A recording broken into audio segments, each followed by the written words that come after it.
Hello and welcome back to the Awakening of Philosophy podcast.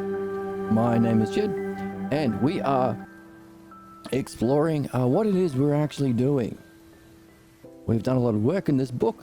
This book is a banger, perhaps one of the greatest books ever written. I would definitely put it in the top 10. And so what are we doing by learning how to read in a new way and applying that kind of reading to this kind of a book? Now we're also learning that what we are a certain way, well, this same method of reading that involves certain terms and a certain structure to hunt for questions, discover new questions, and apply those same terms and structure to find answers. Questions and answers, terms and structure, to be able to read without interpretation is the new way of reading, or the real way of reading. We're also discovering that same methodology, which is called the dialectic, is also the spiritual method of contemplation. It's how to focus to make use of the higher capacity of your mind, self-reflection and language, ousia and logos, to focus and contemplate on ideas in a certain kind of way that can bring understanding and insight. So a bunch of pairs working together, questions and answers, structure and terms, ousia and logos, to give rise to direct experience and understanding, making it the spiritual method. So reading and spirituality or mysticism or yoga, same thing. We're also discovering that there is another pair or another two ways of applying it to give rise to or give birth to higher insights about the self, and to purify our unsuspected false images of the self that we are carrying that cause our problems. So if our job is to read or see and not interpret, that comes from the functioning of the self and not the false image of the self. Or to follow the logos, the true method of understanding or pattern of reality, and to be free from your pathologos. Isn't that interesting? So this new way of reading that can be applied to ideas that exist, either of the self, mind, or understanding. There's our threesome of the self, mind, or soul. And can be applied in the activity of philosophical midwifery to purify what's false. What is this activity we're doing? And how does it fit within the lineage of all thinkers up to us? The history of human thought up until now. Where does what we are doing fit? Well, there's one more essential element that puts what we are doing higher than anyone who's come before us. Dream analysis. That same method of reading, following the dialectic or logos, we can also test every single day on a new text we're given. That's our dream. We're given a kind of text or story or drama or movie that we can apply the same understanding without interpretation to. But it's a win-win because it's also a story specifically about your self, your highest goals and your problems. So it's naturally interesting to us.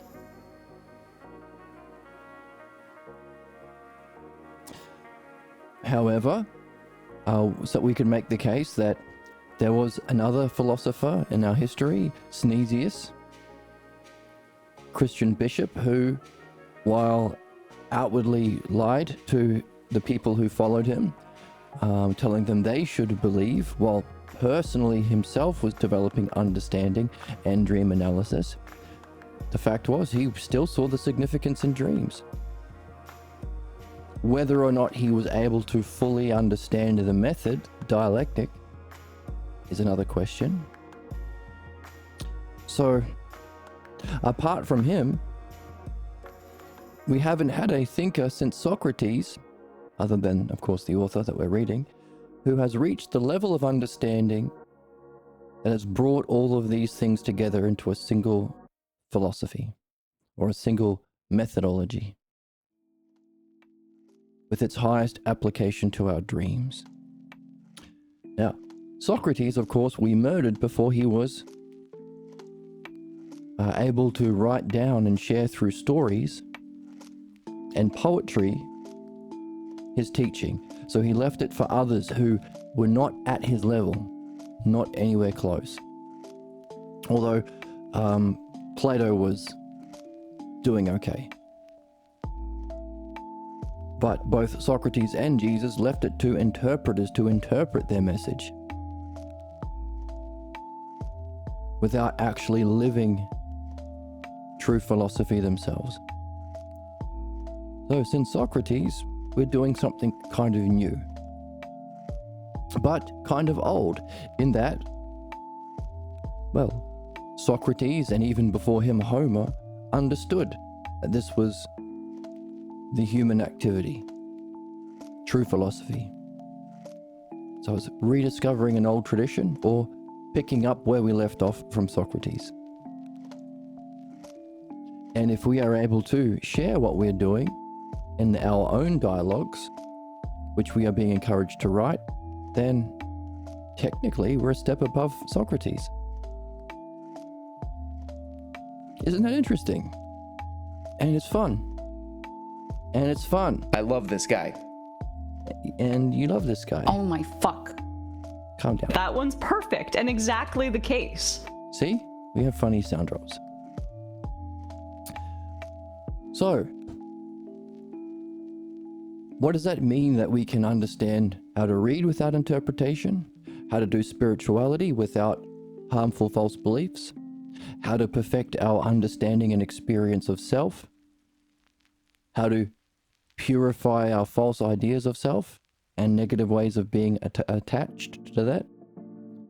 It means we can reach our excellence and solve problems. Solve human problems in a way that hasn't been able to be done up until now, since we murdered Socrates.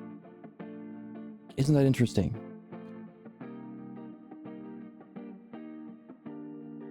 And what a great time to discover how to solve human problems, considering we are facing, well, we are seeing, or what's coming to light is the full extent of the nature of man's injustice. If our political systems are run by the pathologos parties, the right wing, capitalism, religion, things that are the veneration of sick beliefs in opposition to understanding, then we are seeing playing out, hopefully coming to light more now, the full range of human injustice, sadism, torture, violence, and man's inhumanity towards man. All of which is nothing other than a story or dream or playing out the implications of what follows if we fail to do our purpose. That is, to master the dialectic, which allows us to understand the cause of human problems that play out in all of those terrible ways, and also understand the nature of our excellence that we can embrace as a new way of being that can unify all of mankind.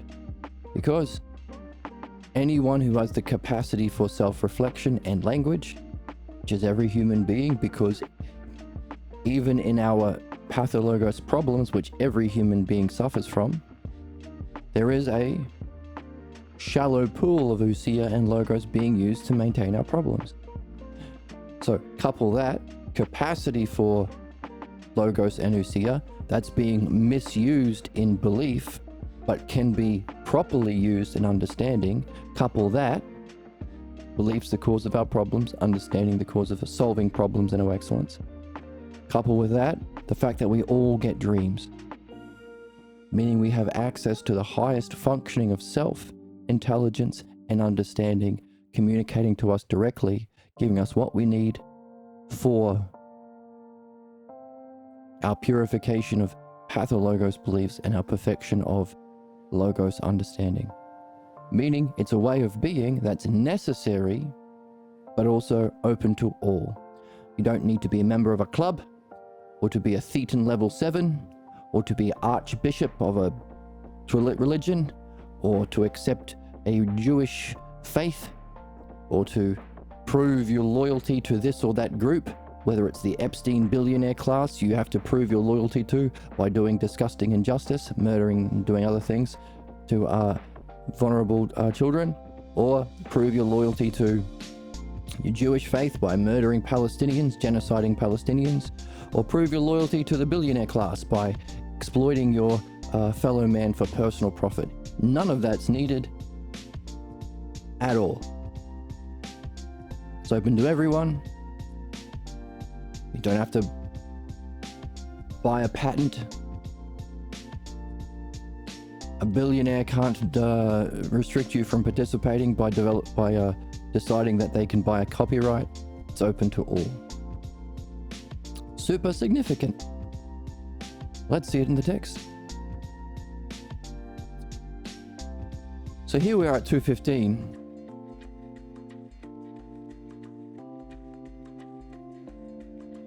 Where Socrates concludes about this last character within the history that we've been learning. We've explored the people who followed Socrates, Plato, Plotinus, Proclus, Damascus, Pseudo-Dionysius or Dionysius the Areopagite. We've followed the people who, we've been learning about the people who followed Jesus, Paul, John, Mark,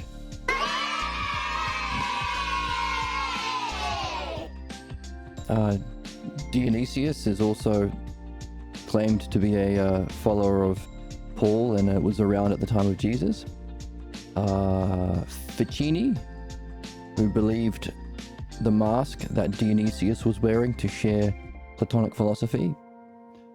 And Sneesius, who was following Platonic philosophy and dream analysis or dream work of some kind while pretending to be a Christian for reasons we don't know.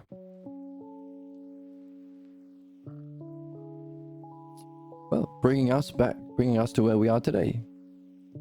In fact, we have the map on the board.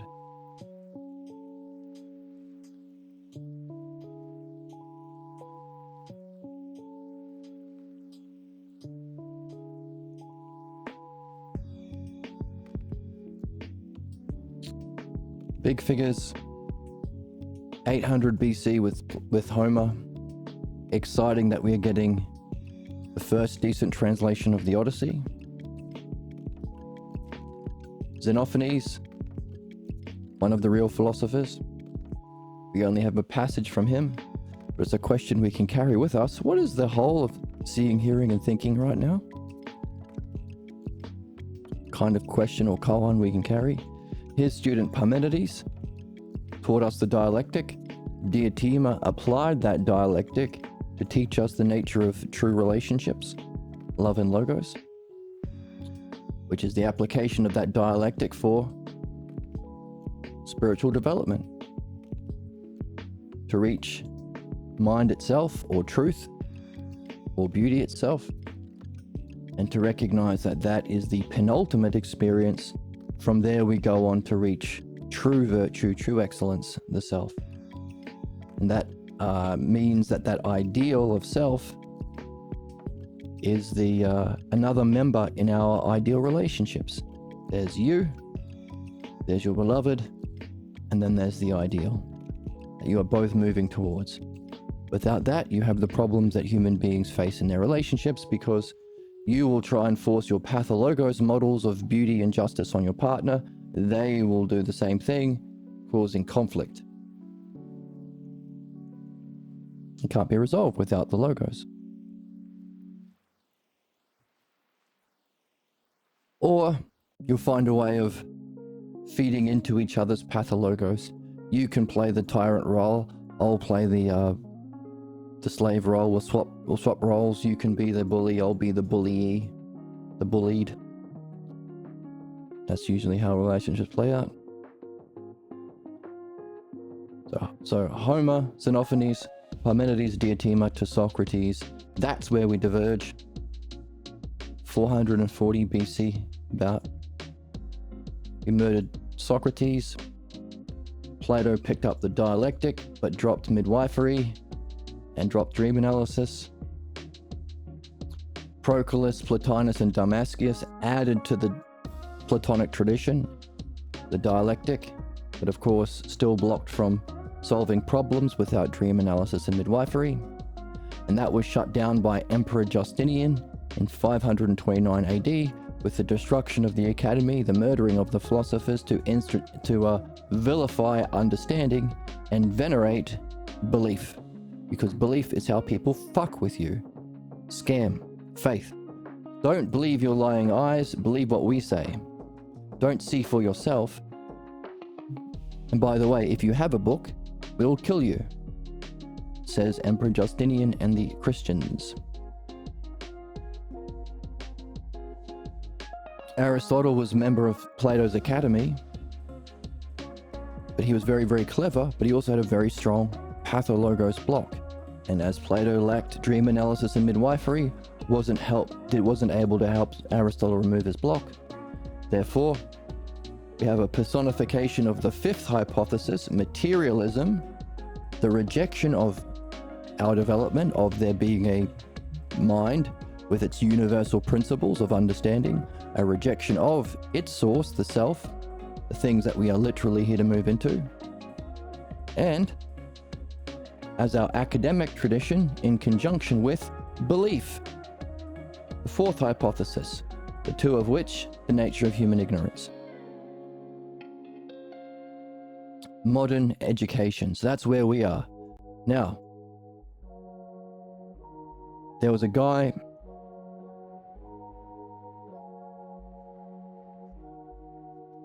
who was young enough to fight against the Nazis in World War II, lived a very amazing life, rediscovering those things we lost with Socrates.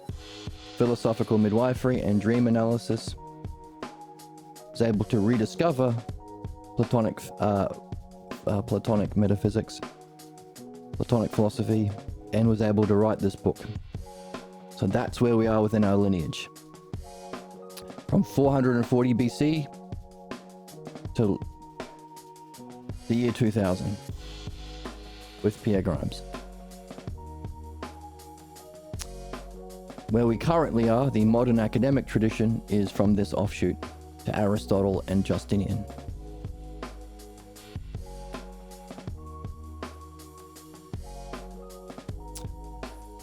So, after reflecting on one of those people in that negative tradition, Christian tradition, Synesius, judging him to be a traitor to philosophy because he lied to the people about being religious when he was actually doing understanding his dreams. Jesus said, let's bring everything to a conclusion. Socrates says, yes, there is a need to bring all of these ideas and practices together into a unity. Is it likely that you will play a role in that? By you, he means you. So we need to bring together theology, which is the understanding of the principles of reality, existing eternally as aspects of mind, personified or expressed through mythology or metaphor. That's theology. A metaphorical representation of the principles of reality, including how our souls move through those principles to reach our goal. That's true theology. Contemplation, dialectic, dialogue, dream theory, and the practice of bringing the mind to understand its function and operations.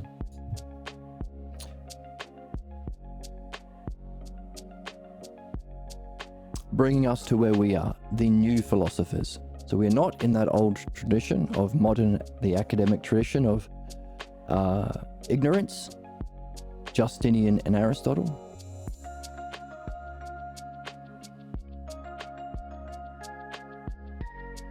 We are expressing what we are doing as a practice and way of life. Currently, as we've said, philosophy is in the hand of the scholars. Fifth and fourth hypothesis thinkers, ignorance. Materialism, rejecting mind and truth, and in a way that doesn't threaten belief. Notice, how many schools of philosophy are there? How well are they doing in telling the truth about the nature of religion? Or are they allowing scammers to scam people, murder people, oppress people through religious indoctrination? So not doing their job, are they? Unless, of course, they think their job is to only talk about the physical world, fall in love with their own opinions, making them philodoxias in a way that doesn't challenge the ignorance of humanity, doesn't help fucking anything. That's the modern philosopher, philodoxias.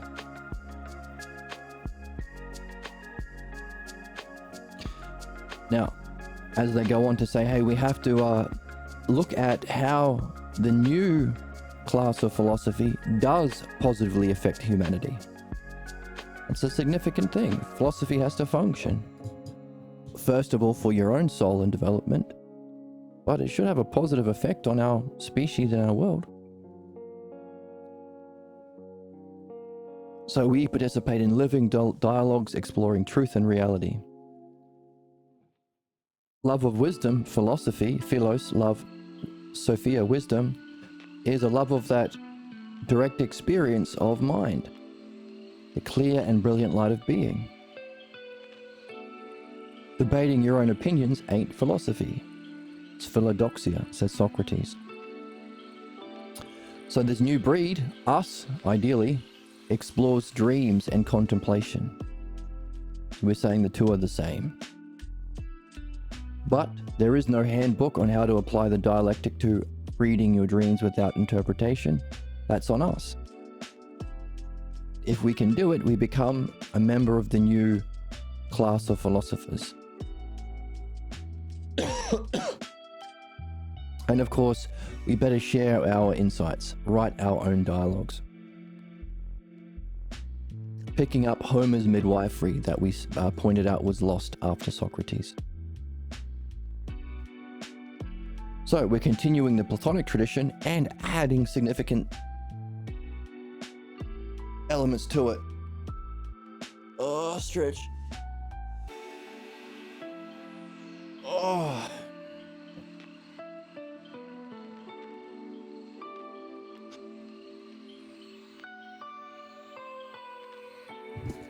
We live our life in conformity with our philosophy and ourselves become exemplars of it.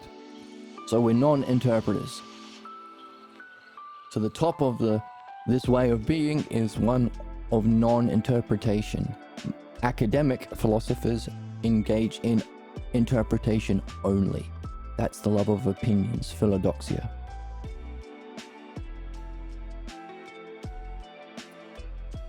So, if we have an ideal of man, someone functioning through reading or dialectic, seeing, free from interpretation, we could therefore create a psychological system with the ideal at the top and all of the variations of distortion underneath. And by the way, if we're in the new tradition, then as we create this system, write a dialogue of two people having a chat about it and applying it to benefit themselves and maybe having implications on humanity. Going through those stages of the psychological types, leading to that ideal which is non-interpretive, living dialectic. Oh, and also reflecting on, as you do this kind of work, your own dreams to see if your dreams give you guidance in this work, both in how to do it well and how to remove the blocks that are coming up that you will face as you do this, because that's the job. We have to reach our highest goals. And literally, we have the definition of the highest goal: non-interpretive, freedom from our pathologos, to be non-interpretive and function through understanding of the logos, dialectic. As we pursue our highest goals, we will surface at the same time everything inconsistent with the true nature of self, the false surfacing our false idea of self, its associated states of mind and ways of being, and its negative functionings that result from that way of being and unsuspected false idea of the self. So you will be surfacing your blocks. So it's super important to be reflecting on your dreams to get help in removing those blocks, and of course, reaching your goal of writing this book, demonstrating this psychological system with excellence. Right, RM? I ate a steak. I'm stupid. I'm drunk all the time, you know. I'm just like you. Hey, that's a bit mean. You're a little bitch ass baby. You're a little bitch ass baby for saying that. Please end kink shaming on your show. I will not. Maybe. So, non-interpreters, but as exponents of the living tradition. In our list of deviations from that ideal, to create a psychological hierarchy of types of man that we can move through, we would have certain attitudes or states of mind that block more full participation in the spiritual life, in the logos, in dream work, in this kind of activity. The degree which we can participate in the logos or enter into the spiritual journey. So we can see if that's the standard, that Aristotle that rejects the possibility of a spiritual journey, quite clearly, fifth hypothesis, materialism, must be ignorance, completely blocked. And of course, the fourth hypothesis, belief, also necessarily blocks the spiritual journey, because you reach the stages of higher experiences of mind and self through understanding. And the definition of belief involves opposition to understanding. So our conclusion earlier about materialism and religious belief giving rise to the philodoxias, the fake philosophers of modern times, we can understand why that necessarily is the case. Fifth hypothesis, fourth hypothesis. Our purpose, as we saw last time, is to cross this line from belief and materialism into understanding. Third hypothesis, which is used as, can be applied to your reading, your problems, and your dreams to reach the second hypothesis, mind. And can be applied to that second hypothesis as well to go through that to reach the first, giving a state of self, highest state of mind, and the highest function of understanding, the triad or threesome of self, which belief carries a distortion of. The pathologos idea of self, the negative pathologos, the family and states of mind states and ways of being, and your negative functioning of belief or materialism in opposition to the logos, therefore blocking your participation in the logos. So we've defined why modern academic tradition is ignorance and harmful, and would be right down the bottom of this new psychological list that we are creating. Mark the degree that one can participate or enter into the spiritual journey. A hierarchical order. Then there's a discussion of how you would place a list of people. Reminder, you can pause on this list. We have 9 so far.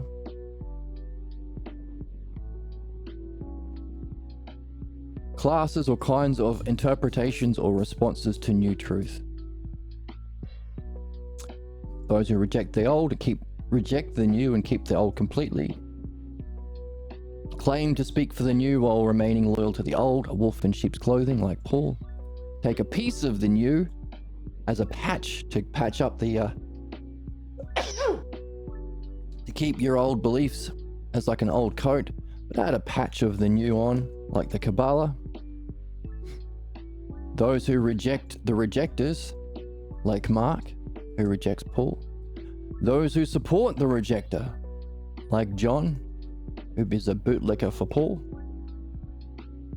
Someone like those who follow in the Socrates tradition in the Academy, Plotinus, Plato, and Proclus, who advance certain parts but ignore other important parts like dream analysis and midwifery. Number 6. Number 7. While Paul is a wolf in sheep's clothing, pretending to speak for the new truth while actually just being loyal to the old, we have those like Dionysius, who pretends to be one of those scammers. A lion in wolf's clothing, appearing loyal to the old while creating an alternative to the literal reading of those old beliefs. Hey, you like this religious, whatever religion you're in? What if you looked at the hierarchy of, I don't know, clergy and bishops and archbishops and took them as a metaphor to understand the psychological states of man that you are to move through? You would gain an understanding of reality, understanding of the steps of development, understanding of your soul, an understanding of what you should be going through, an understanding of your purpose.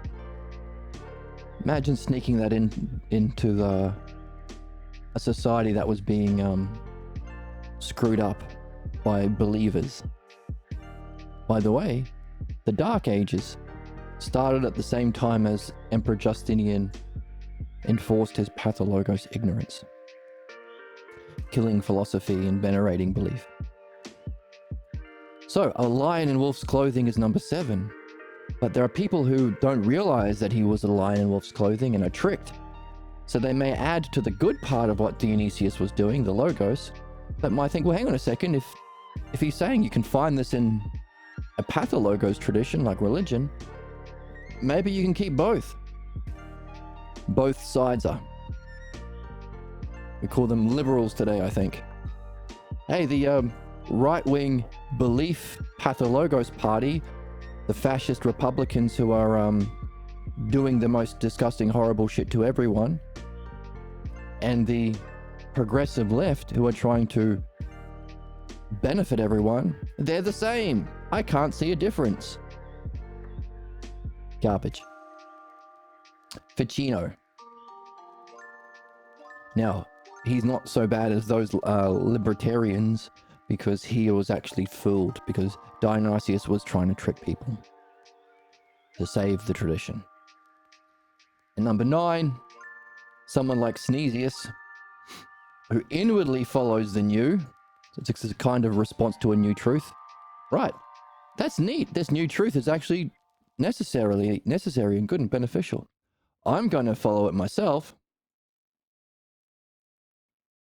including dream analysis, which is the highest expression of philosophy or dialectic. But outwardly, I'm going to pretend to be into pathologos. I'm going to pretend to be a right-winger or a capitalist or a religious bishop, in his case, to inflict harm and ignorance on others while internally doing something different, making him a ruler of all the dead that lay in ignorance.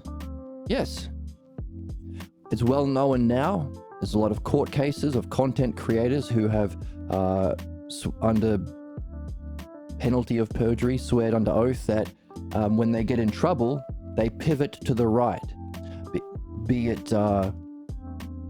certain YouTube and Twitch streamers, or people like Russell Brand, or political figures who got caught for doing crimes.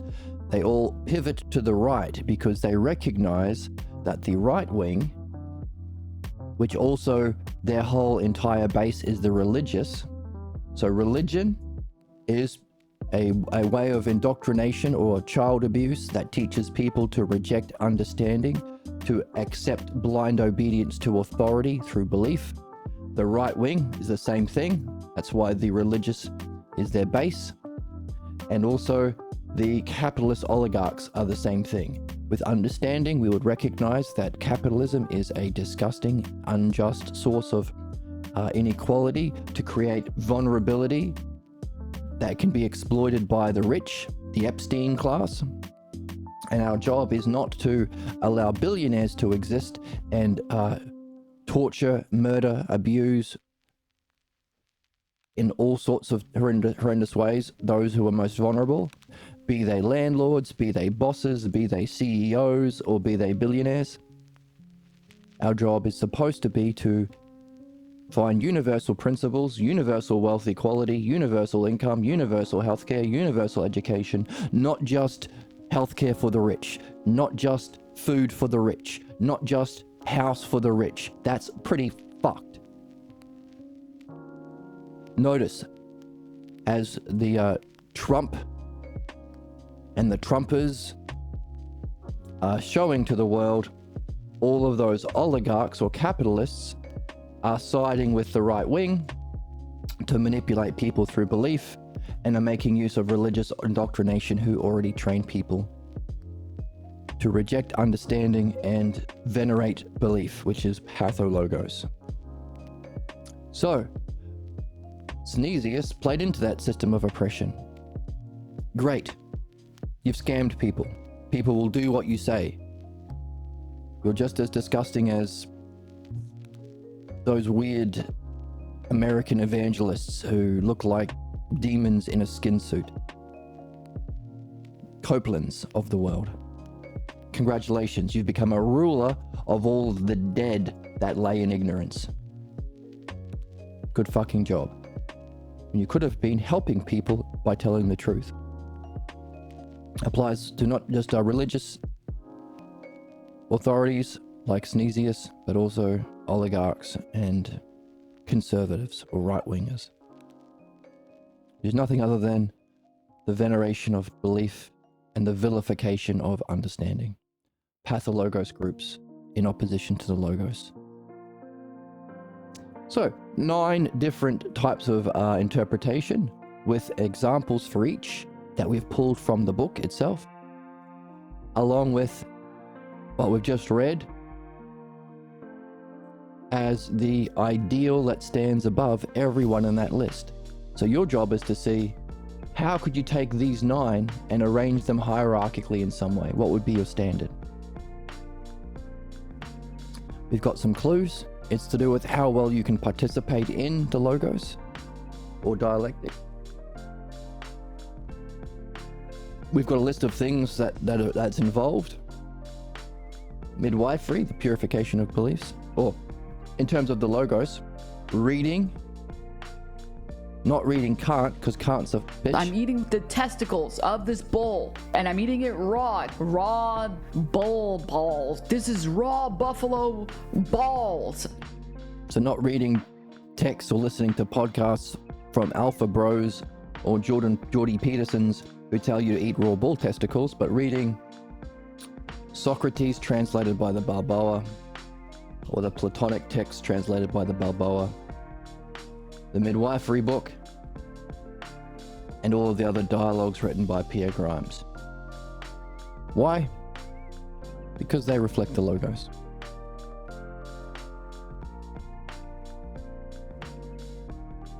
We call that Platonic philosophy. The Philosophical Midwifery book is another logos. The logos demonstrating the pathologos, and also dream analysis. And of course, writing your own dialogues, talking about or expressing what you've discovered, your highest vision and your highest understanding. Sharing, giving us definition, demonstration, division, and conclusion, giving us a dialectic on the dialectic. To the extent to which people are able to participate in that is the standard from which you can derive this paradigm or map of psychological development. Someone who completely rejects the new, completely blind, savage, loyal to the old would be at the bottom. For instance, it sounds like Jesus and Socrates are talking about synesius as being able to participate in quite a high level, because dream analysis is one of those highest expressions of the logos. So that's up to you to figure that out. But here we have the standard as well. This is that 4 parts we just defined. The dialectic of the dialectic. But living your life according to those 4 kinds of expressions of the dialectic. Or following the logos. Defining your life in that way. Demonstrating yourself as an exemplar of that philosophy.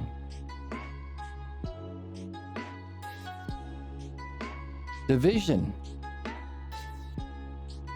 Participate in living dialogues that explore truth and reality with your friends as you reflect on what you're doing.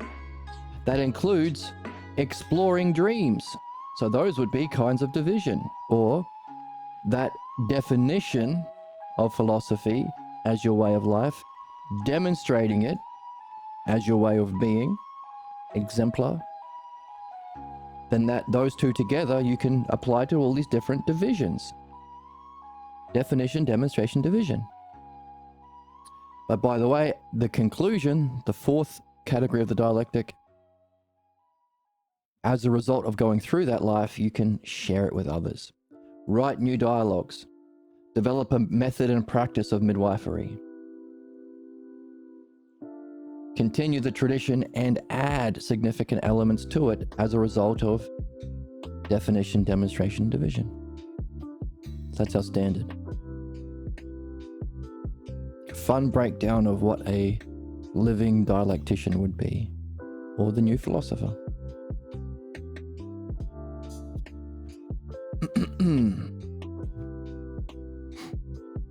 So, but as we've seen, this psychological model is built on the principle that the greater that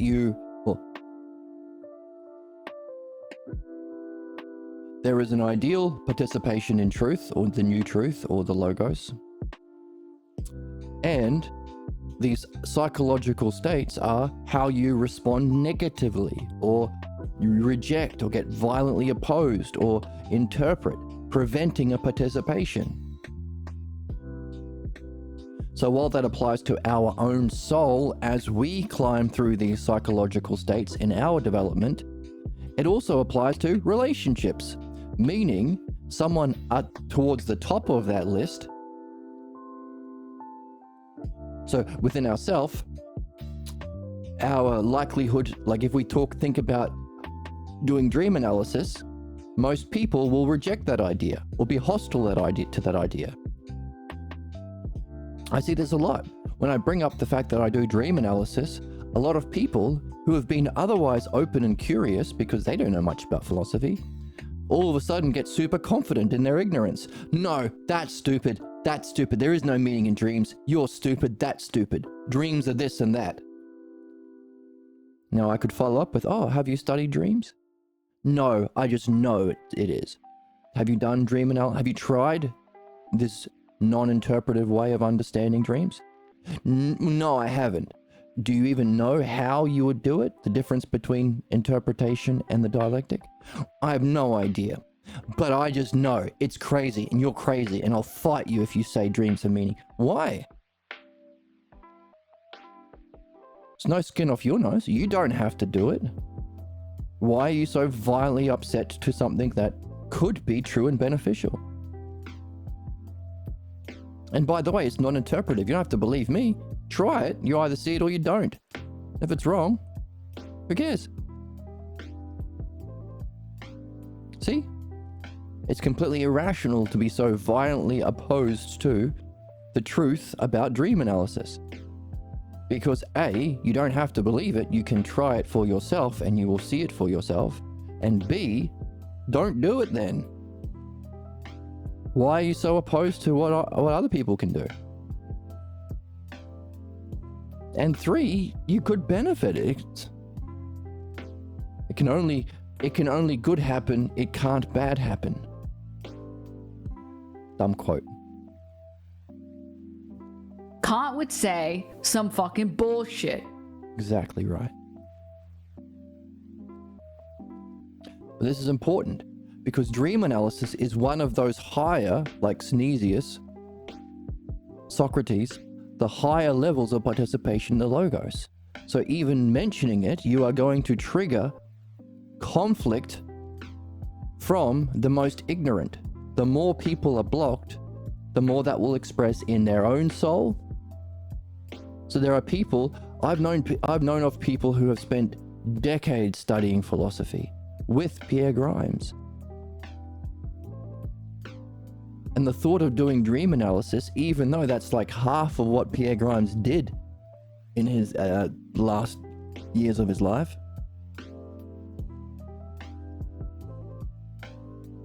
opposed to it. Seems nuts to someone like me who spent his whole life trying to get over to Pierre Grimes so I could do dream analysis with him, and faced many struggles in a country where no one else is doing philosophy. Facing all of the opposition from the ignorant people when I tried to find people to talk to or to benefit. Seems nuts to me, but we're understanding why that's the case.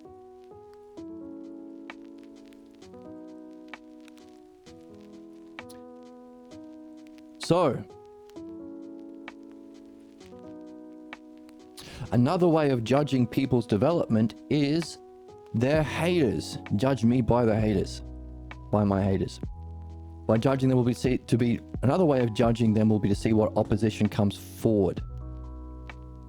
These divisions, again, as above, so below. Your own blocks to the logos that you block you also manifest in your relationships. How open are you into communicating with your partner, or to your friends, or to a random musician playing music in the street?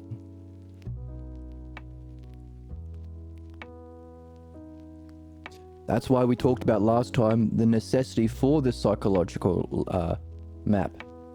Because we could be doing the best work in the world, but we could be getting ourselves into trouble because we are challenging the most ignorant if we haven't applied our logos and understanding to judging the states of mind of the people we're talking to.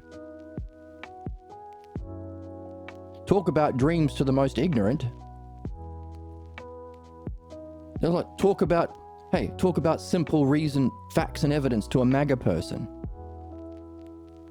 The most loyal, talk about the facts of the Epstein files, or Trump's behavior, or his many crimes, or wealth inequality, or the nature of the Conservative Party being the Pathologos Party, to a loyal MAGA goon, or an ICE agent.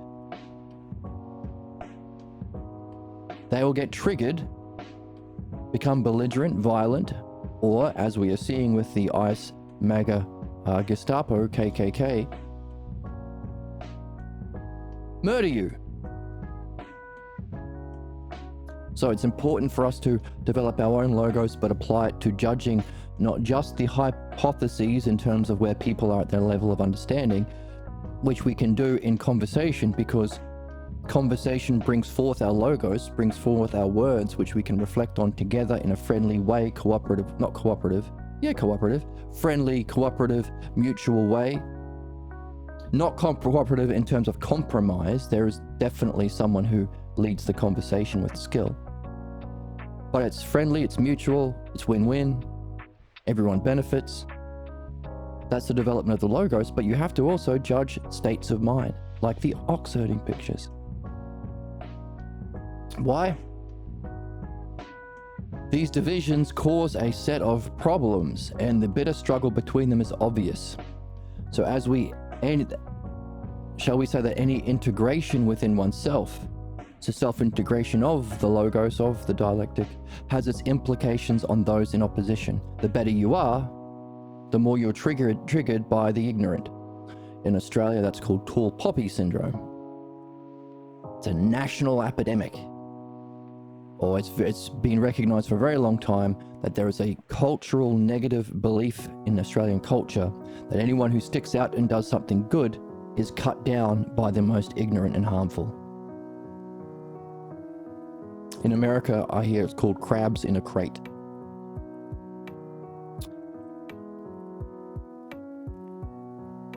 So,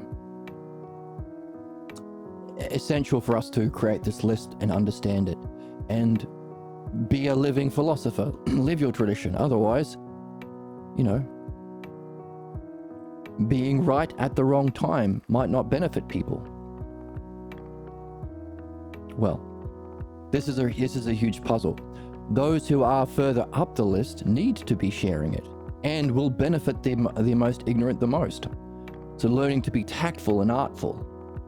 For instance, we've been talking about the nature of the right-wing party being the pathologos party and not a political party for years.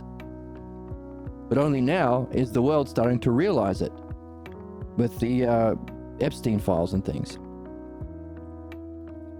We've been talking about the veneration of pathologos not just being within the political sphere, but in the religious sphere.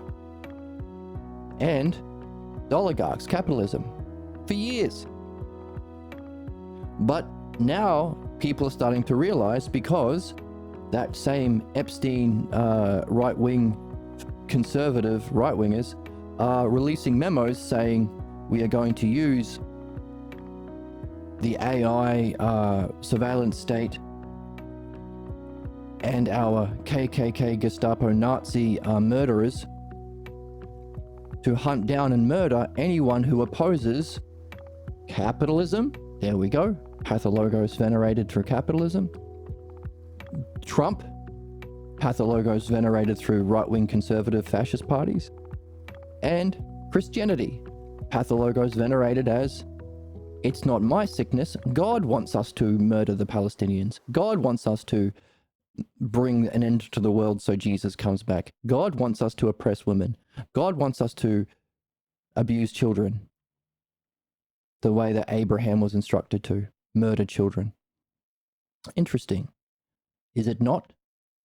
So, being right at the right time, or sharing truth and understanding for a higher level of soul development or integration of the logos in a way that is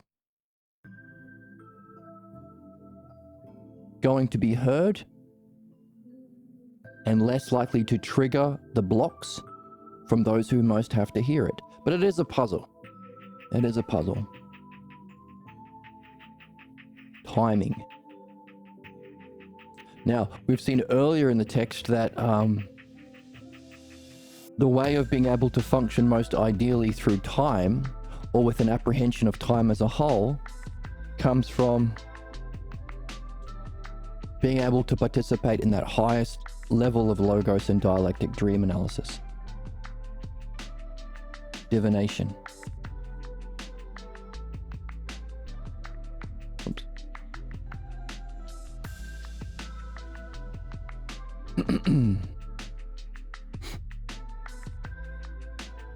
So those philosophers that stand apart from all others, necessary for our hierarchy, are those who see that dreams are not only important but essential to the participation in the spiritual life. That's our standard, right? List of people based on their participation in the logos or spiritual life. Dreams are essential.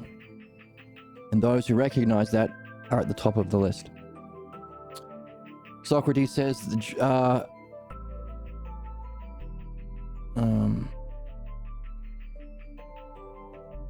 some people, like Sneesius, stressed that they are especially significant to those given to philosophy, as the philosophers are the ones open to enlightenment or movement up that hierarchical list that we can develop. I still got that hair in my eye. Have I got it? Because through dreams we can reach the receptacle or the source of truth, pure, brilliant, and divine. And as he also added that, so Sneesius? Plato? Yes, Sneesius. Yes. He also added that through dreams we can see the future. Many people have recognized they've had professorial dreams. Therefore, Socrates said, if I'm hanging out anywhere, if I'm in a planet or an incarnation or in a dimension, I'm finding those, I want to be homies with those who have a kinship with dreams, as they practice their philosophy. The continuous study of dreams, says Socrates, you can conjoin imagination with our profound understanding, which awakens our divine character and gives rise to a cognitive function called intuitive intelligence that functions through the eye of the soul.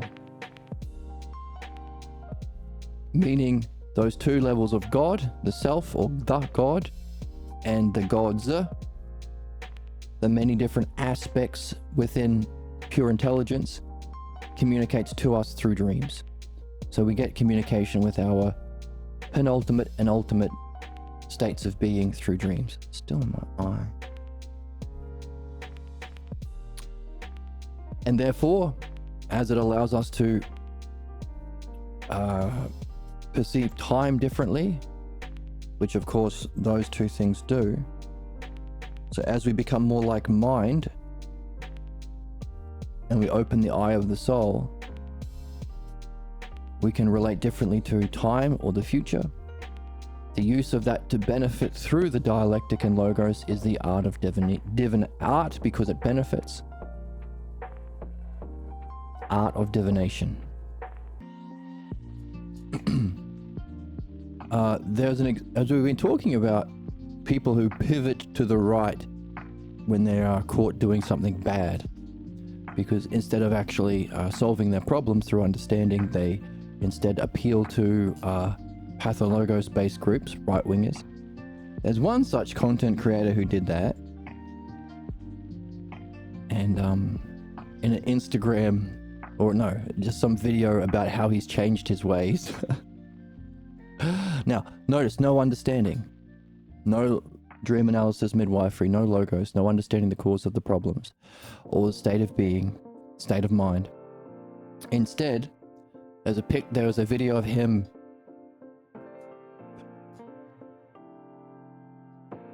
I guess becoming more vegetarian and making a pizza that was the most disgusting looking pizza I've ever seen. It was only cheese and it was terribly made. And the caption, oh yeah, it was a photo, and the caption said, "People can change." And the evidence of him changing is him eating a nasty pizza. Here's the sound drop. This is nasty ass pizza. People can change for the better. People can change for the better by eating a nasty ass pizza. Well, that's not true, because I don't think so. Eat a nasty pizza, I think it's awesome. and you'll think it's This is awesome. nasty ass pizza. People can change for the better. I thought it was funny. It doesn't really work as a sound drop, but I had a big laugh. Eat a nasty pizza and you've changed for the better. It was a nasty looking pizza. Take my word for it. It's a new drop, but I don't think it works. This is nasty ass pizza. People can change for the better. Eat a nasty ass pizza and you can change for the better. All right, back to it. So the one of the puzzles is how the fact that there are stages of development that souls, plural, go through, culminating in the non-interpretive way of seeing of the soul. We are going from A to the, from the many to the one. And that development happens through time. Go here. Through time, meaning the threesome of the self, the ultimate source beyond all qualities of the self, is a single one self, good self, true self. Intelligence is the intelligence, meaning as we go through a development of our intelligence, participation in that's categorized by a mark in intelligence itself. So the most ignorant, cruel people are the least intelligent or least able to participate in the intelligence. That's why belief, which divides people into groups, we are the Jews, you are the Goyim, we are the Muslims, you are the infidels, we are the Christians, you are the heretics. Bullshit. Because it's a single intelligence, unity. That's why universal principles applied universally to benefit universally is the standard for, well, should be the standard for true politics or societal life. Universal, to go from the many to the one. Meaning, as we increase our intelligence, we also can participate in empathy or providence. Empathy and intelligence together, the care for the sameness in all life. Notice, belief doesn't focus on sameness. The right wing never focus on sameness, they always focus on difference. That person's brown, shoot them. That person's an immigrant, shoot them. That's a woman, take away her rights, etc. So our participation in intelligence is also accompanied by a greater participation in the apprehension of the sameness and the natural care that arises, empathy, intelligence and empathy together, providence. The true functioning or the highest functioning of life, self, mind, mankind. So, as souls go through the development of this hierarchical list we're making, it culminates in the soul. Or, as intelligences go through this list, marked by the level to which you can participate in the spiritual development, or the level to which you can participate in intelligence itself. Meaning, the top of the list is intelligence itself. And the same thing, what are the three? Participation in understanding or logos, participation in intelligence, also kind of logos, but participation in self or the freedom. How do you have a free self? To recognize the self and its logos, so you can see the logos of self unfolding at each moment. Logos of understanding, logos of mind, logos of self, categorized by the logos. And we have that on the board. The threesome of self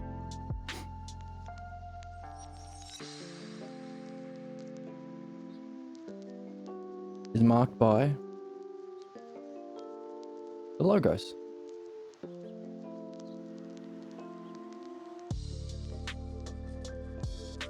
This was our conclusion from last time. To understand the nature of human conflict, you need 5 categories or stages, like the causes.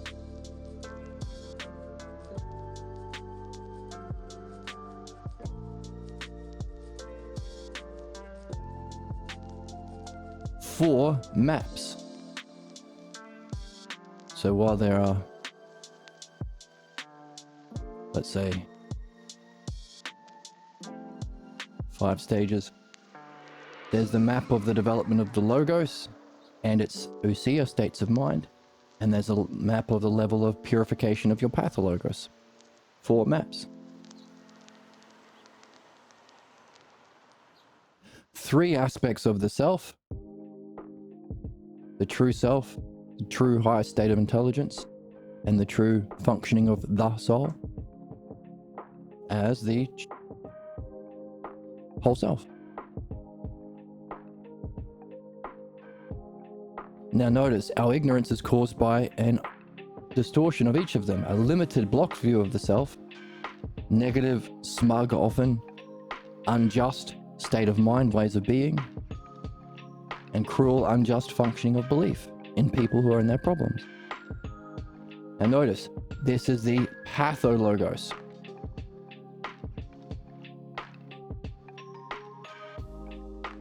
So 3 states of self, 2 expressions as its cause: the logos, triad of self, or the pathologos.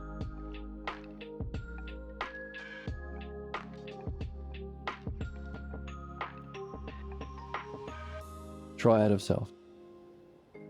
So 2 fundamental causes or divisions, one line of conflict. Our purpose is therefore to move from here to here.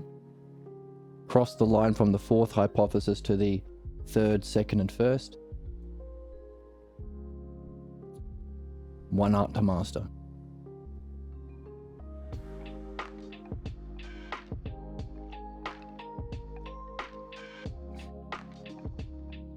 So, we bring this up now because of a reason. What's the reason?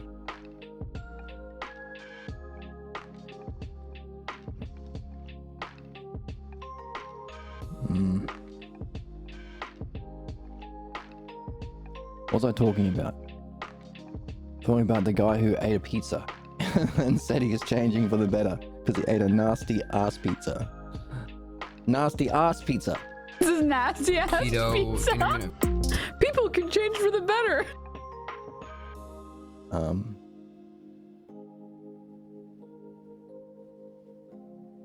We're talking about time. Oh, right.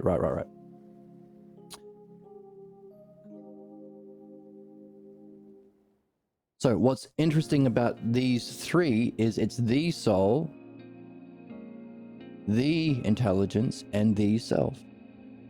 One. It's one.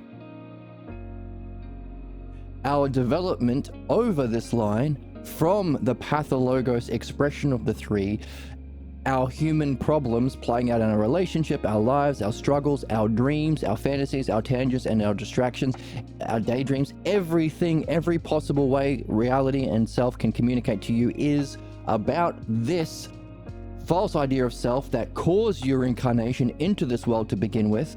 So you can learn about this to purify yourself from it, use that freedom to participate in the logos, which would be the ideal state in our new hierarchy, full ability to participate in the logos, to use that freedom to see the true self through the logos, the logos or the intelligibility of true intelligence or consciousness or mind, and recognition of your soul as the soul of the cosmos being able to function through understanding of the dialectic.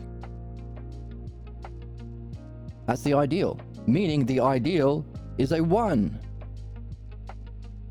It's our participation in time that we go through this learning process, forcing us, or giving us the conditions to develop the dialectic to purify through the logos, the mastery of the logos, the dialectic, to purify our false idea of self that caused our incarnation, but also to use that dialectic to return to the self with the dialectic. So you're not just recognizing the self, you're understanding it. You got the dialectic and understanding in your back pocket. So true self-freedom is not just to encounter the self, but to recognize it. Otherwise, you have that Buddhist problem. Highest reality is emptiness. No, it ain't. Doesn't make sense. How can it unfold reality if it's empty? And emptiness implies something that's empty of qualities. That's a two-ness. Lots of problems that they could recognize and address if they've learned how to think, the dialectic.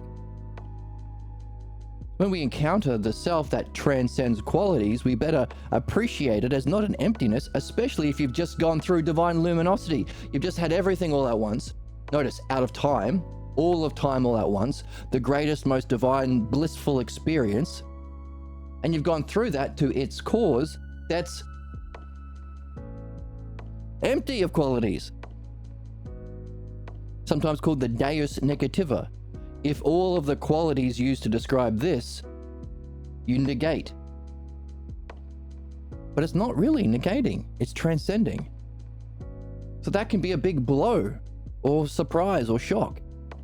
Without the logos to recognize you're not losing something because you've gone from bliss and divine luminosity to its source, you are seeing it in a much, much higher transcendent way. That luminosity was its reflection, self seeing itself in a mirror kind of thing, seeing its shadow or its scent, overflow. That's therefore the need for the logos. So freedom isn't just encountering the self, but recognizing it. Therefore, the logos marks the triad. The logos, understanding and recognizing the self. And this luminosity Hey, many a person at a music festival has taken a lot of acid or whatever or mushrooms and had this experience.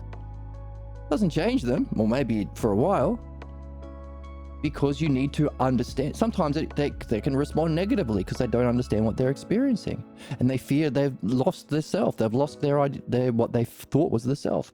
Therefore, logos is needed to understand that luminosity and integrate it. That's what we're seeing in this list. As Socrates just said, our level of integration of our highest vision through understanding marks our participation in the spiritual quest or the logos. Same thing for the soul. Literally, understanding is how you function. So understanding is the logos. But notice, the soul, the mind, the self. It's a oneness. Or, at least for these two things, outside of time. So our development of that purification of the pathologos and mastery of the logos happens through time. We face the injustices that we face as messages about the pathologos. That's the reason for all of these injustices that we suffer. To say, hey, wake the fuck up, learn the dialectic. Otherwise, you'll be doing a fake dialectic on the fake triad. And you want to know why that's a problem? Here's why it's a problem. ICE, fascism, capitalism, wealth inequality, abuse of children, war, genocide. That's why it's a problem, pal. It doesn't unify providentially, it divides harmfully. Our job, therefore, is to wake up, pay attention, listen, and learn what we're here to learn. That's being communicated to us in every possible way. But if this happens, if this development through those psychological stages happen through time, the ideal is outside of time. Meaning, outside of time, it's just the one soul. It's just the one mind. It's just the one self in that threesome. This is significant for our big question, what happens if you're right at the wrong time? Because someone higher up this stage of development will trigger the violent opposition from the most ignorant, cruel, blocked, the ones taught to most fear their own mind, their own understanding, their own self, their own freedom. But eventually, if this is a oneness and one outside of time, eventually everyone will get there. Meaning, I mean, there's another question, like some souls may dissipate. But at least as a hypothesis, all minds, all selves will end up as the self. So what we are understanding, while true and beneficial to everyone, will be received differently to different souls simply based on time. What time are they in? This is their goal. This is the end of time, or transcending time, out of time and in time together as a oneness, or out of time in a transcendent way, the self and the mind. Meaning out of time, we all get there. Well, it's not there isn't an all, it's just one. So while this is true, the different responses and different development of different souls is based on their space in time. So the question, being right at the wrong time, can be dangerous, because these ignorant people will be triggered by those who are right, but based on their level of development through time, they're not there yet. But in principle, they will, if the goal is out of time. Single self, single mind. So our question is, how do we artfully deliver the truth that doesn't get people more entrenched in their problem by giving them an opportunity to play out their ignorant counterattacks, and present it in a way that makes them have fun and love philosophy and not be opposed to it, and presents it in a way that they listen and can integrate it and benefit from it. So how do we share the truth that we are seeing in a way that doesn't trigger their badness and best facilitates their goodness? Seems to be all based on time. If the source self and the source mind is out of time and a oneness, or one. Time. And we talked about being right on this channel, about there's not a Republican Party or a Conservative Party or a right-wing party. It's not a political party. It's the Pathologos Party. It's just true. I've joked about Emma's channel. Spit on me. Calm down, Emma. Wrong. You're so. This is nasty ass pizza. People can change for the better. I'm too pure. How Emma has been going through a development through time to recognize the true nature of the establishment left, who are showing themselves now with the extreme fascism of the right wing Trumpers. Emma saying, hey, these Pelosi's and Chuck Schumer's who are not doing anything because everything is all opinion. We don't want people based on their own opinions because that's fucking garbage. It's Nancy Pelosi's opinion to support genocide. It's Chuck Schumer's opinion to support fascism. That's not left-wing politics, says Emma on the Majority Report.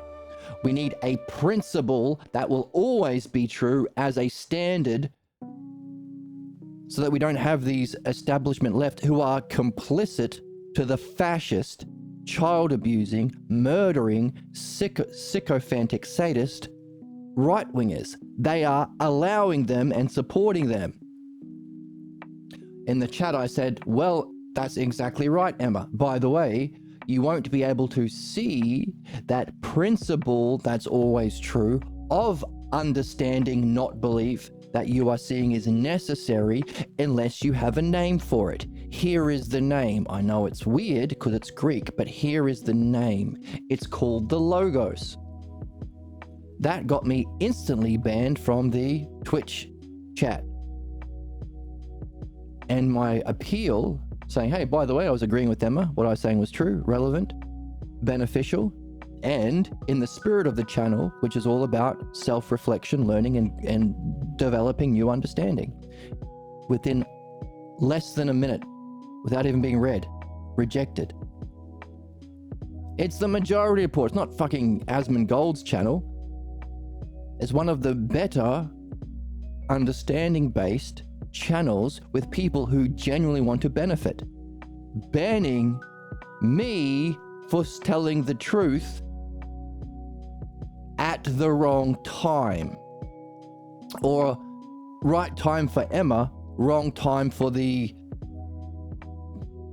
ignorant people who are moderating their Twitch.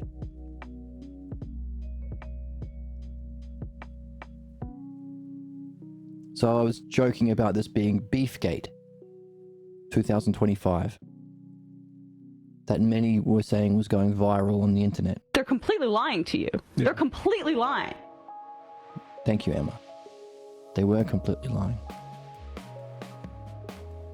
And I jokingly said, if she ever wants me on the channel, which, you know, that's probably not going to happen, I have to be permanently unbanned. But again, being right at the wrong time, it might take a long time for them to recognize what I'm saying is legitimate. But what we are saying is, and by the way, this is the life of a philosopher, by the way, being right at the wrong time. But what we're saying is, that's a principle for all souls, because if what we are seeing is the ideal self, which is out of time in a transcendent way, the ideal intelligence or mind that is out of time in a way that incorporates all time. So there's a whole of all parts. And the soul functioning through understanding in the dialectic, which uses both as a state of mind and functions through understanding to benefit. If that's our ideal, it's necessarily out of time. Therefore, how we communicate that, well, if as it's outside of time and one, all of these different souls, if they, or minds or selves, will end up there at the end of time or outside of time. Therefore, the way, in order to function most ideally and safely as a true philosopher, a true human being in the true functioning of a human being, must require some apprehension of time as a whole and how these individual souls are going through time, because this guy here at this part of time will be opposed to any understanding. Fascist, a Trumper, a nice person.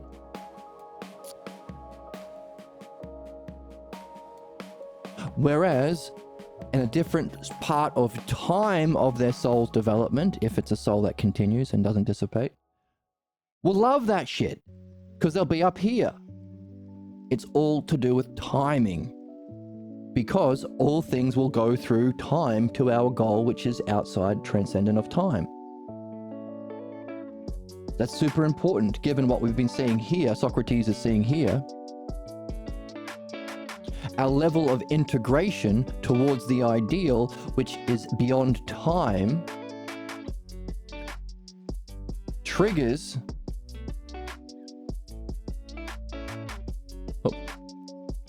those who are at a lower level of development based on their development through time. It's all about timing. So we need to be right in the receptive kind of way at the right time to keep a head on our shoulders, to keep safe ourselves, but also to most benefit ourselves and others and humanity, our soul, our city, and our cosmos, because mankind has a role within a greater cosmos that we've yet to see.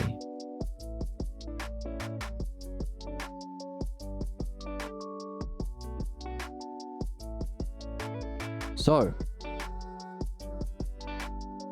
that list of development through time is marked by our new psychological stage that we're developing, based on how well you can participate in the logos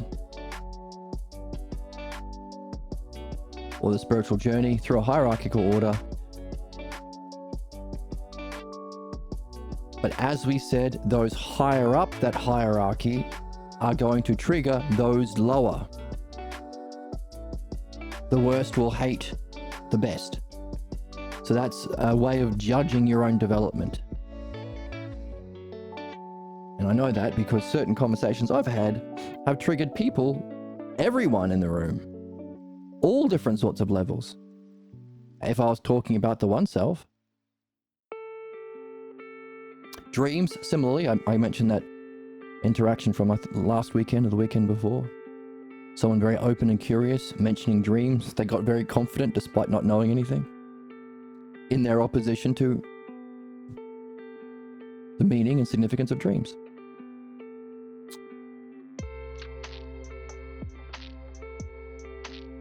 So while those higher stages will bring about positive changes within mankind, there is and always has been a fear among those in the lower divisions towards those in the higher.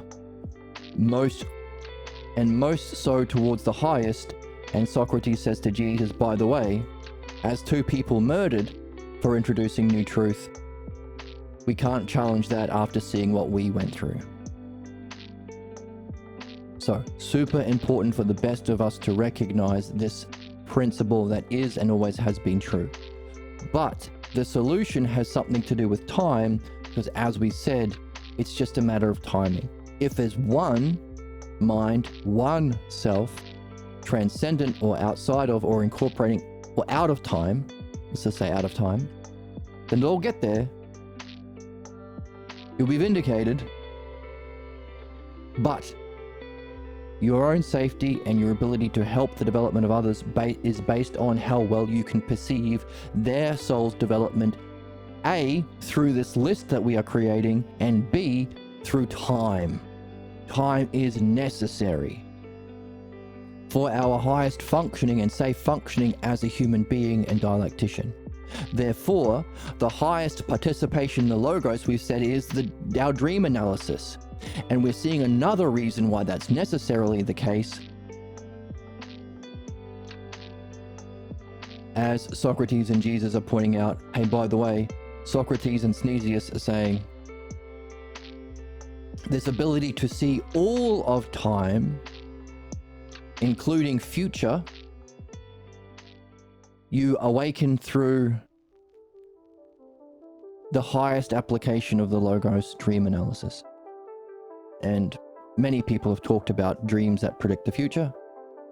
Therefore, the greater our relationship with our dreams, the greater we become like the mind of our dreams, the greater we can participate in the art of prophecy, necessary for our own safety and necessary for our greatest functioning as a human being, and to most benefit individual souls, our society, and our race within the cosmos. The art of prophecy, or divination, is nothing other than the mastery of the logos through time.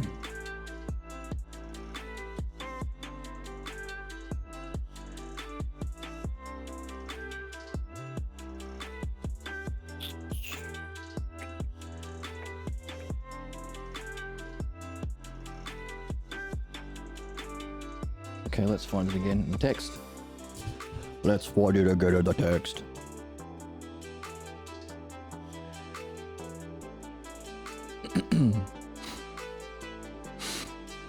So Socrates says, hey, I want to hang out with those people, the people at the top of the list. So quite clearly Socrates is up top. Otherwise he would not want to hang out with these homies. He would say to them, I'm eating the testicles of this bull, and I'm eating it raw. He would say that. This is why I love this channel, man. You can be a gooner. You can be a gooner, right, Emma? I'm cute. Like, it's cutie pie. Okay, you say that all the time.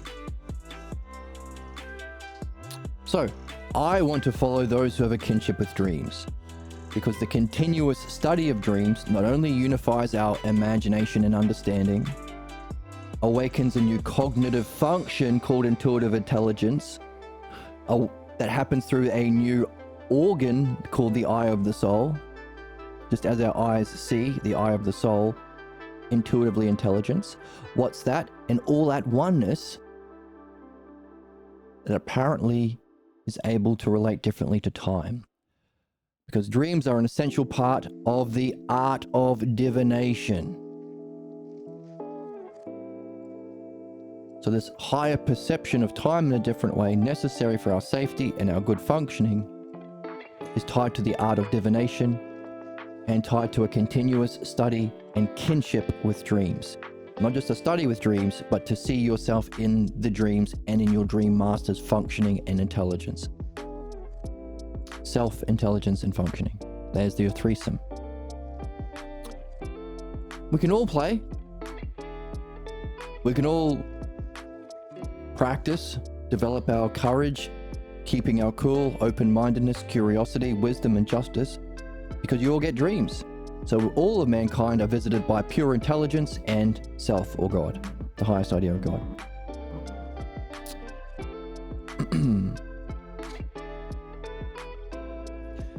So we're learning that art of divination, but also dreams reveal a personal knowledge about our struggles we need to know. It helps us. It's our helper, a guide. But we do not interpret dreams. So again, it's our practice. As we learn how to read without interpretation through the dialectic, as we learn to solve our problems without interpretation, which causes our problems through the dialectic in midwifery, so too can we practice that non-interpretive reading through the dialectic on our dreams, helping us develop to the ideal philosophical functioning through time and the art of divination, but also revealing a personal knowledge about our problems that we face along the way. It's a win-win-win. It's a win-win. A win-win-win-win-win-win-win-win-win. It's a win-win-win-win-win-win-win. Cool. You just attacked my person. You just harmed my body. I never did such a thing. What the hell's wrong with you people? You sick freaks. You sick freak. Why would you say that? The more holes, the better. Okay, Emma. Cunt a little fucking bitch. Also remember that as well. So, super important. The art of divination, or through this kind of pursuit, through dreams, we reach. So, dreams are only open to the true philosophers because we are the ones, or that's the name for a human being open to enlightenment or development through that list. To the 2 stages of enlightenment, both of which are outside of time in different ways. The penultimate mind and the ultimate self. Therefore, the 2 receptacles or sources or causes of truth. Pure, one, and brilliant, the other, both divine. But also, it's through that kind of pursuit you're able to see the future, necessary for our safe and providential functioning, and our ideal functioning. So interesting. Timing. Being right at the right time for the right people at the right time. Super important. The art of divination. Only through dream analysis. Therefore, we have our standard for our excellence, the cognitive functions that are awakened, the necessity for dream analysis as the method, the necessity for it to accompany our providential functioning, to be safe for ourselves and helpful for others. How to be right at the right time in the right kind of way.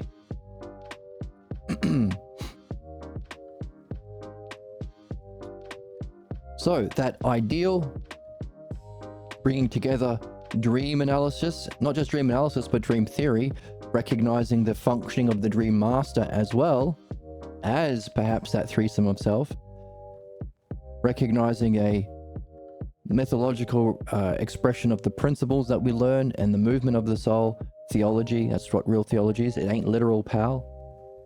Again, make sure you're telling someone at the right time of their development that theology isn't literal God in the sky throwing lightning bolts.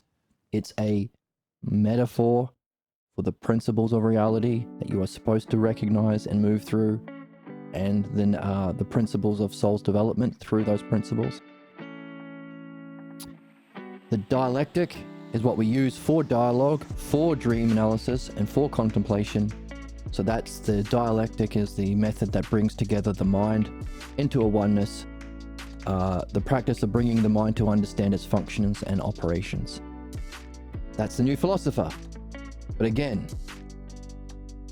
as the ideal, but he's saying, hang on a second, philosophy, this is the true philosophers because the academic philosophers are philodoxias. They love opinion. Because Kant would say... I'm just asking for some Gunnar Menskin. It just seems right. It just seems fair. Kant would want some Gunnar Menskin. It's sad. And I'm sad for you. And I'm sad for you. Hey, you can't say that to her. You show her some respect. I apologize. I will show you respect. It's better to come in the sink than to sink in the cum. Am I supposed to respect that? Jesus Christ, Emma, this is not Opie and Anthony or whatever the hell.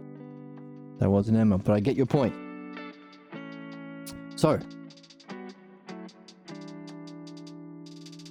our ideal. All of those qualities, functionings, art of divination, how we would use it, be right at the right time in the right way, but also our exploring dreams to get that to that level, which is a kind of contemplation. So that's what awakens that eye of the soul, that intuitive intelligence, that art of divination, but also writing new dialogues to help other people get into the game. And also including in all of that midwifery, reviving home as midwifery, philosophical midwifery, and the method to practice this that accompanies all the other things we mentioned.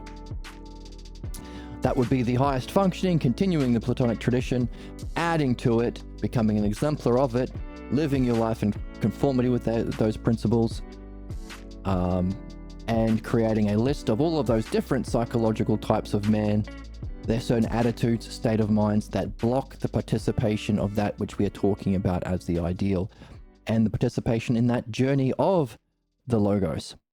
That's our job. And I read out the 9 categories along with the ideal, giving us 10, which is neat because we have 10 hypotheses of Parmenides now and 10 oxiding pictures. Haven't explored the last one yet. Still holding out for that. You have the brain of a child if you think that. Unbelievable sluts these days. Okay, I need to have... I'm fixing my soundboard. I'm adding more buttons so I can be more targeted and not just hit a random button and hope for the best. It's sad. And I'm sad for it. For you. What is this? The damn Opie and Anthony? Okay, whatever. Okay.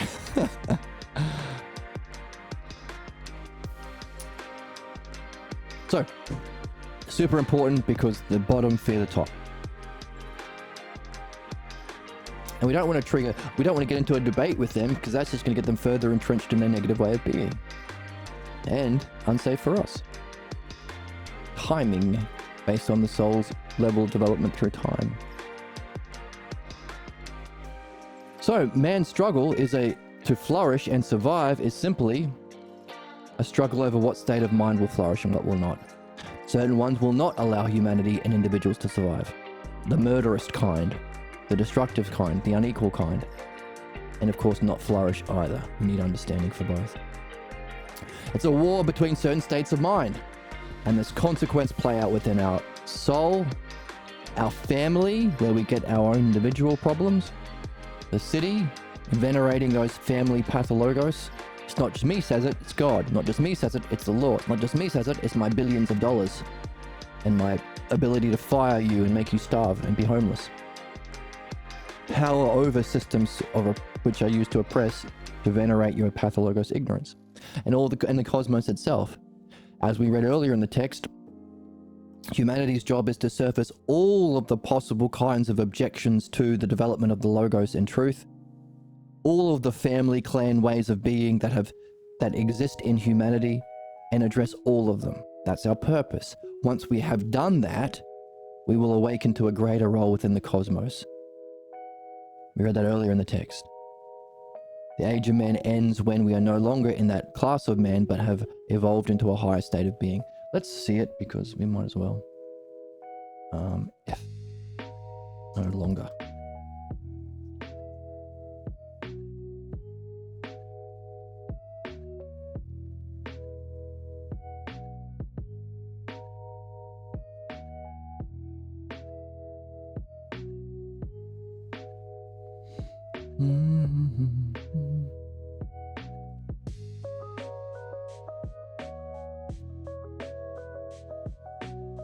Here we go. Man is in a cycle of reincarnation because he's here to learn through time. Would you say that what man, a species, must learn is to end the cycle of all clan beliefs and go on to know himself? It's our job. Difficult because we're loyal to our ignorance, the values of the clan, blah, blah, blah, blah, blah. That's why we need midwifery. And therefore, as a race or as mankind,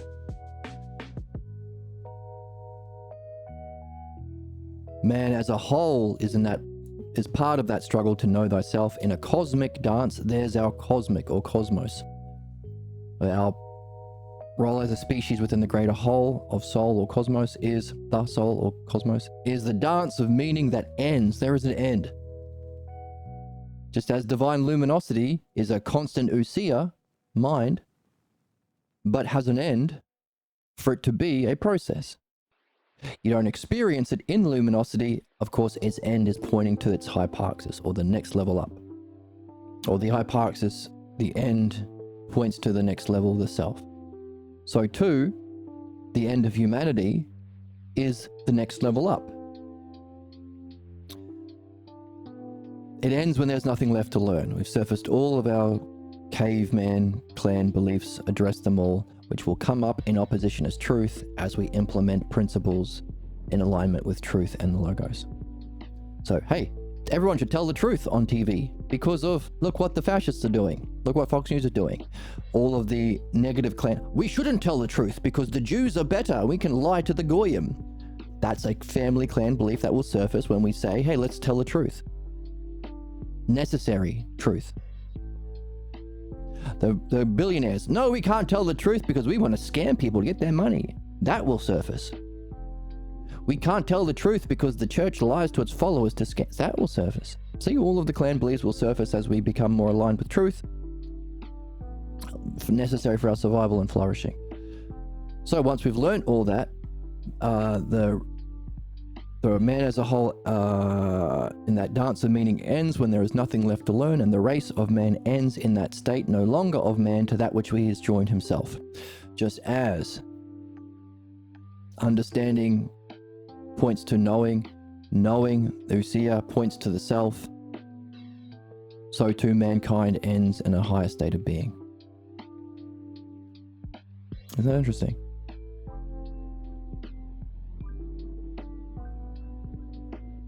I mentioned the book's a banger. What the hell kind of a show is this? What is this, the comedy mothership?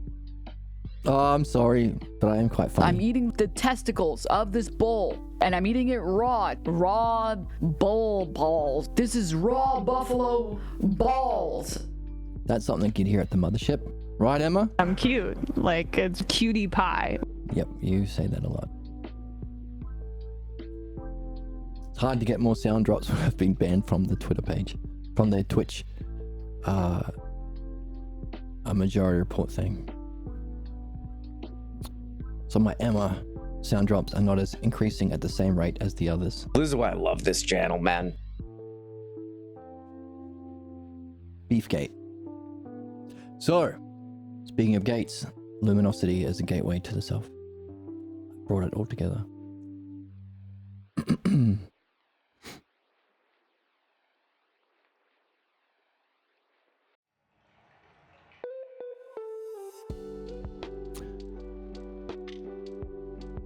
So, it plays out within the family, city, and cosmos itself.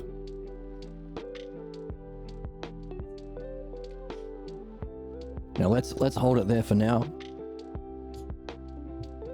Time has been the theme for today. It goes on to say that each of those states of mind has that image, repels and attracts others. That's that thing. The necessary thing of timing is you could be doing the best, but like a frequency, like a magnetic wave, it will attract the ignorance of others that will be negative towards it, but can also attract the best people. So it's a delicate art that we must master as dialecticians, philosophers, or true humans. So reasoning, of course, acts differently, functions differently for pathologos groups. Like Trumpers or religious people, they're not interested in learning, they're just finding ways to justify their positions and vindicate their actions. I want to oppress that person, let me find it in the Bible. I think Trump's the best, let me be blind to facts. I want to lick the boots of Elon Musk the billionaire because I hope to one day be a billionaire. Let me ignore all of the facts about wealth inequality and the harm that it does to everyone. See, the stagnant piss pool of ousia and reflection just to justify your positions and vindicate your actions. That's the thing. So some people are actually reasoning and learning. Some people are just disgustingly vomiting on the nature of dialogue, language, and reflection to justify their ignorance. That's the human struggle. Because those who are justifying their ignorance and injustice perceive that they get benefit within those systems and identify with that system.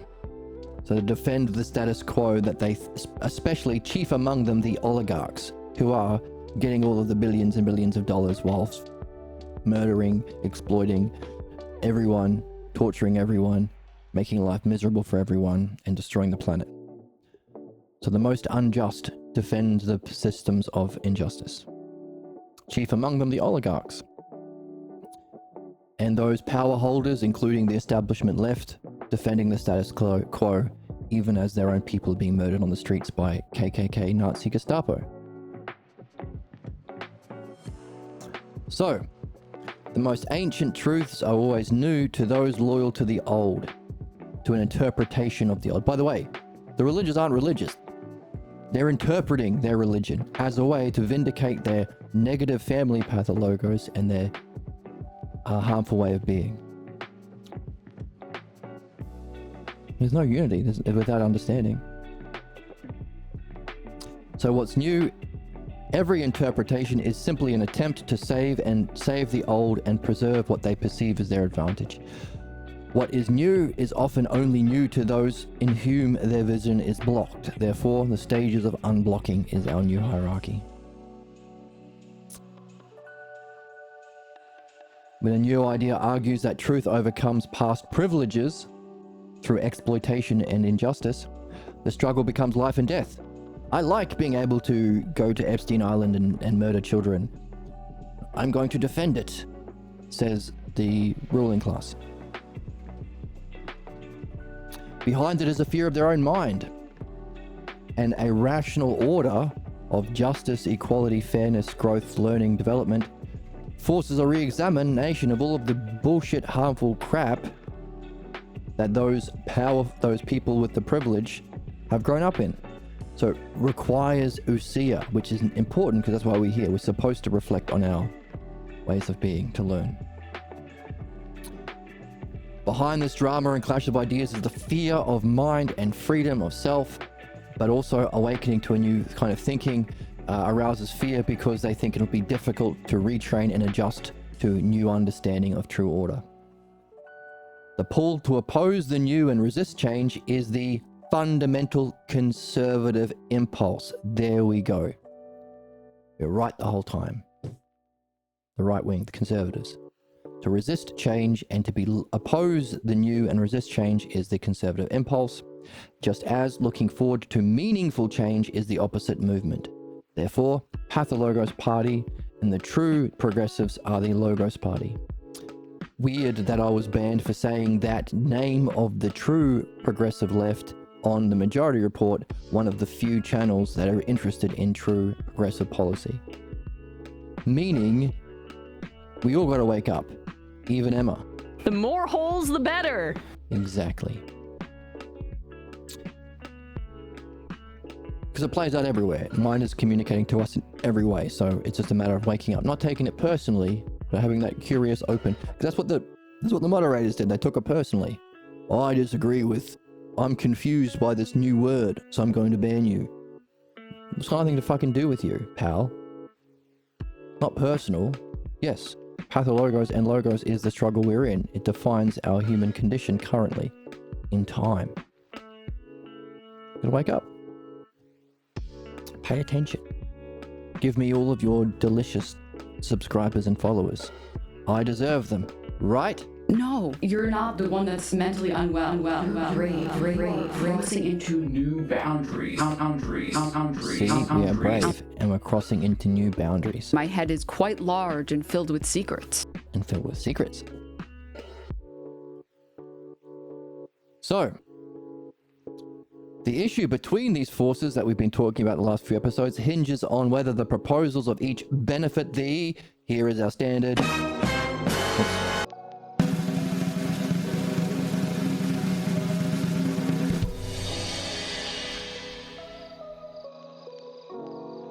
The growth and development of the soul. That's our standard. Does conservatism, which opposes new and resists change, loyal to the harmful old beliefs, help the growth and development? No, in principle it can't. Is this standard of following the logos and this hierarchical system that we are developing necessary for actual benefit and growth because it is the map of the growth and development of the soul? Yes. Therefore, one true political party, the Logos Party. That's the standard of proving it. That's the proposal. When it can be demonstrated that there's only one truth, obviously, you can't make up, oh, but I want to pretend that I can fix my engine by... No, there's just one truth of how to fix an engine or a soul. when it can be demonstrated, as we are learning to do, artfully through time with the Art of Divination, I hope, with that intuitive intelligence, eye of the soul awakened, when it can be demonstrated that there is only one truth, and that reflects a higher truth, the principles upon which this is derived, then the issue becomes critical. In this struggle over truth, it becomes necessary to say which of these comes closest to revealing and making intelligible the truth of these ideas being contested. Where can one confirm what we have explored through the process of reasoning through words and appealing to that highest kind of experience that comes along with an encounter of intelligence? It can't be materialist. You can't find universal principles in the physical world. You see them expressed as adjectives. The noun must be in this experience of intelligence.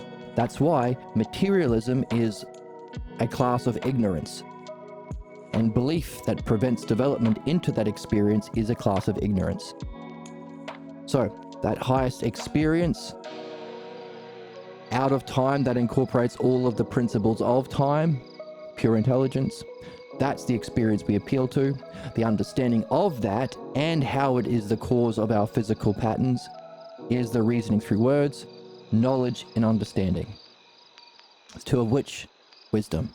Therefore, true philosophy is to experience often, for a long time enough to wiggle your toes and look around.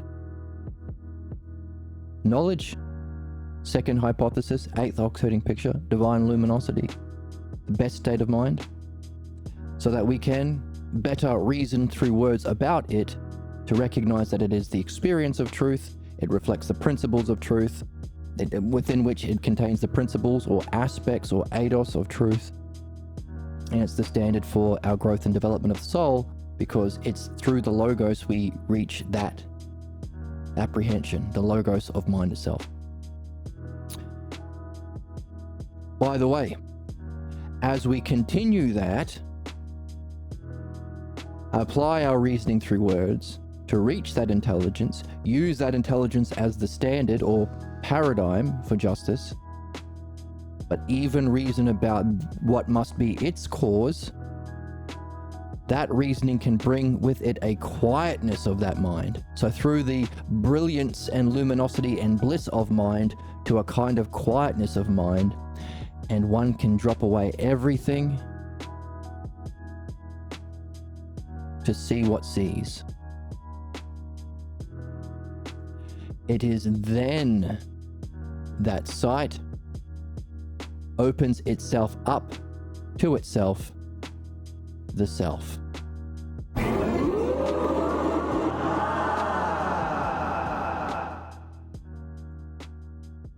Equally, the drowning oneself in empty phrases, pathologos, debate, propaganda, all of the piss, the kiddie pool full of piss, use of language that we see from the right, from religious groups and from the oligarchs, is just empty phrases that breed chaos. So, how do we present the truth? Based on the principle of what benefits and develops the soul. Also reflects the higher truth. And it's only one can be it. Only one true political party, of course. It's like there's only one way of fixing an engine, or flying a plane, or doing surgery, or building a house, etc., etc.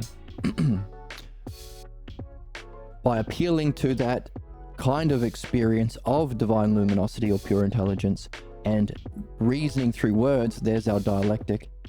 We can reveal the truth and make it understandable, apprehensible to all who want to see and able to see. So there's our understanding and mind. But if we apply those two together, we can bring a quietness of our mind, drop even that most profound experience away to see what sees, or sight opens itself up to the self, giving us this triad. Understanding, or the dialectic, is what makes intelligible truth. That's Our hierarchy is based on how well we can participate in understanding, the use of reasoning through words.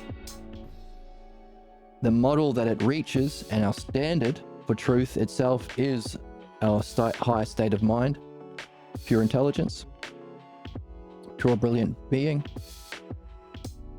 And if we apply that understanding to what the principles that even that follows, we can bring a quietness of even this mind through understanding, dropping away everything in experience, this being the highest culmination of all experience all at once. Even this drops away so that sight sees what sees, or that sight opens it up so sight opens itself up to see itself. That's self-seeing self,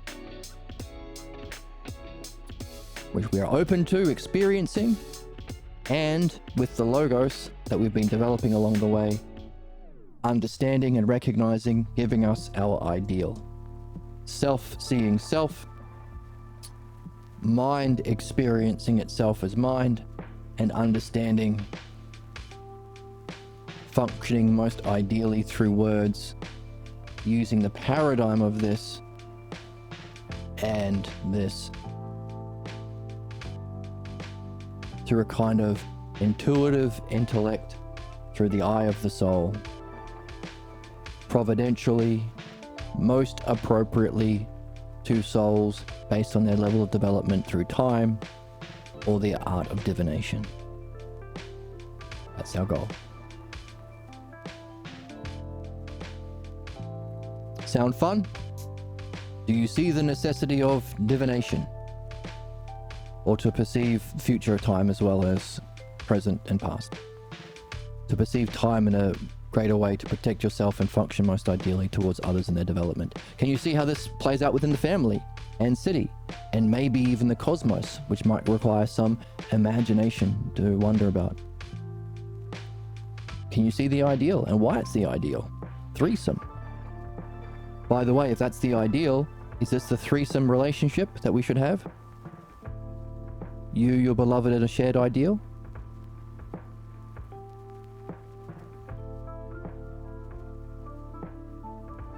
You see the standard of truth that we can use to demonstrate that this is the one truth, the one political party, the one way of spirituality, the one way of thinking.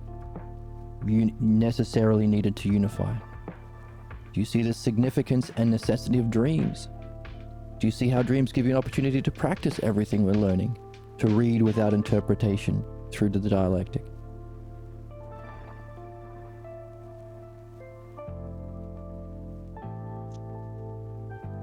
Being right at the right time. A high functioning of the art that we are all here to master, depending on what part of time you are at your development. But hey, as Socrates says, you can move like a thief. If you're awake, aware, and you have the courage and character to play, you don't have to move slowly like a lumbering paladin. You can move quickly like a thief. You could apply this to every conversation, everything you do, every dream you have. Look for relationships with the best people with the best kind of hearts and heads. You can move quickly like a thief. Reach your goal in this one lifetime. Moving out of this world of injustice and ignorance. Joining a group of homies where you might find your dream maker, Socrates, and other bestest peoples to have even more bestest fun, having fulfilled your purpose, as we just read, elevating from the state of man to a new state of being to which you've joined. When do you want to do it? How are you playing with time? Lots of questions. I hope you're curious. I hope you're having fun. And speaking of time, wait, donate to the channel if you can and you want to. The link below helps me buy food. If you want to get a link to the text, there's a PDF link. If you want to join the Discord, you can. can meet people, talk to people. I post mini essays on there time to time. And yeah, follow along on Twitch and YouTube. If I do get an average of 3 Twitch viewers per stream, I can become affiliate, which allows you to stream different video qualities and stuff. So if you can tune into the Twitch, I'll give you a notification when we go live on Discord. Please do. And speaking of time, got there, right? Calm your fucking tits. All right, calm my tits. Absolutely gooped. Scooped. I'll see you next time. See? I'm always good, and that is what I stand for, being good all the time. And I was good all the time. Gooners. You gooners. See you next time. Bye.